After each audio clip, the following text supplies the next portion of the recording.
कारण सम्राट चौधरी मूल बीजेपी लोक नुहति से आरजेडी आसती पछरे अनेक गुड़े क्रिमिनाल केसेस अच्छी एवं बिहार राजनीति हूँ गोटे लोकतांत्रिक राजनीति। बिहार रे आपण लोकों को पुलिस लगे डरई धमकई राजनीति करें ना एवं जेनजी आंदोलन रो जो उग्र चेहरा आम बिहार रे देखिलु सेटा कौटे आम देख नरेंद्र मोदी लोकप्रियता भीषण भाव में कमी। लोक बहुत गाड़ी कर पिला माने सब नरेंद्र मोदी को कहीं एमती खराब भाषा व्यवहार कले। आज्ञा भारतर राजनीति में सबुठ अधिक खराब भाषार प्रयोग पर भारतीय जनता पार्टी और संघ परिवार कर बिहार रे बांकीपुर एवं मध्य प्रदेश दतिया दुईटा जाक उपनिर्वाचन में बीजेपी हारिला। बीजेपी उपनिर्वाचन में हारिबाटा गोटे बहुत बड़ घटना नुह कि जो समय हारिला एवं जो निर्वाचन मंडली गुड़िक हारिला सेटा हूँ गुरुत्वपूर्ण।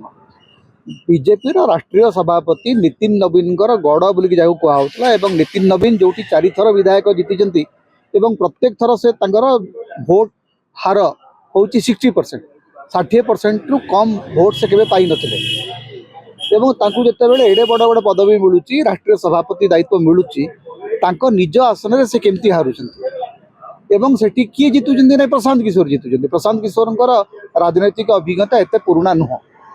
प्रशांत किशोर एवं आसछन्ती राजनीति को जनसुरा 2-3 वर्ष तले तैयारी होईची एवं गत निर्वाचन में बिहार साधारण निर्वाचन में से पूरा प्रशांत किशोर दल गोटे भी आसन जीति नथिला। प्रथम थर पर गोटे उपनिर्वाचन में जो बीजेपी सरकार अच्छी से हारे और यार कारण कौन होता है। प्रथम कथा हूँ जे भारतर जो नुआ पीढ़ी से माने आउ बीजेपी नैरेटिव को विश्वास करूना।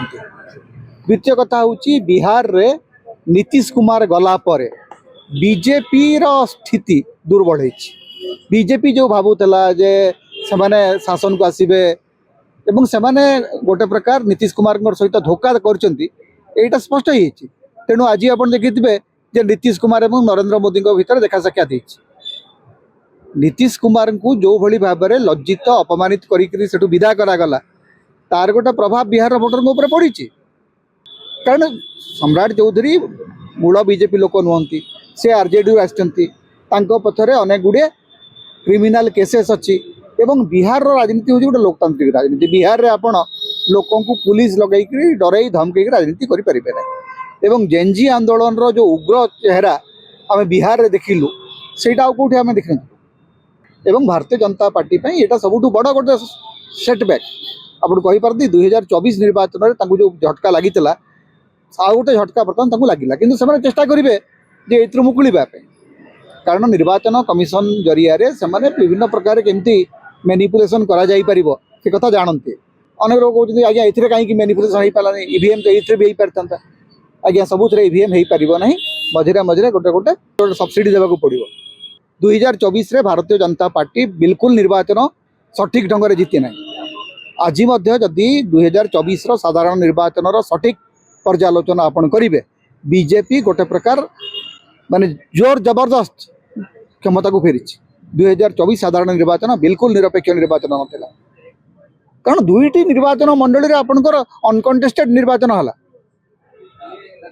एवं जो माने गणमाध्यम जो संपूर्ण भाव में जो गोटे अराजक गणमाध्यम भारतर कहले जे 400 आसन पाउची आपण एग्जिट पोल रे 400 आसन दिगला 240 आसन पाउची। तेणु सबु प्रकार जो अपव्यवहार विभिन्न एजेन्सी मान अपव्यवहार विभिन्न अनुष्ठान मान अपव्यवहार से लोक अतिष्ठ हो सारे। नरेंद्र मोदी लोकप्रियता भीषण भाव में कमी। लोक बहुत गाड़ी कर पिला माने सब नरेंद्र मोदी को कहीं एमती खराब भाषा व्यवहार कले।